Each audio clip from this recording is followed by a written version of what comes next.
છોટાઉદેપુરની વાત કરીએ। છોટાઉદેપુરમાં ભારે પવન સાથે વરસાદ ખાબકતા વૃક્ષ ધરાશાયી થવાની ઘટના બની। અંબાલા ગામ પાસે નેશનલ હાઈવે નંબર 56 પર મહાકાય વૃક્ષ ધરાશાયી થવાની ઘટના બની છે। વૃક્ષ ધરાશાયી થતા 3 કિલોમીટર સુધી વાહનોની લાંબી કતારો લાગી હતી। વાહન ચાલકો કલાકો સુધી અટવાયા હતા।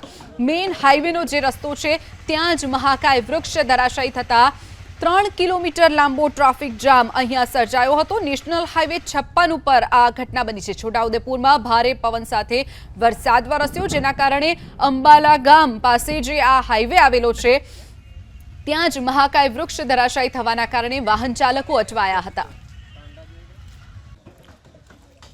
તો આ તરફ વાત કરીએ છોટાઉદેપુરની। છોટાઉદેપુરનું ક્વાંટ તાલુકો, જ્યાં ભારે પવન સાથે વરસેલા વરસાદે તારાજી સર્જી દીધી છે। જુઓ આ દ્રશ્યો ક્વાંટના ધોળી મટોડી ફળિયા વિસ્તારના છે, જ્યાં વાવાઝોડાની જેમ પવન ફૂંકાતા અનેક મકાનોના પતરા ઉડી ગયા હતા। મકાનોમાં જે પતરા લગાવવામાં આવ્યા હતા તે દૂર સુધી ફંગોળાતા લોકોની ઘર વખરીને પણ નુકસાન પહોંચ્યું। પતરા ઉડી જતા લોકો બેઘર થઈ ગયા હોય તેવો ઘાટ સર્જાયો છે। હાલ તો ધોળી મટોડી ફળિયાના સ્થાનિકોએ સરકાર પાસે સહાયની માંગ કરી છે।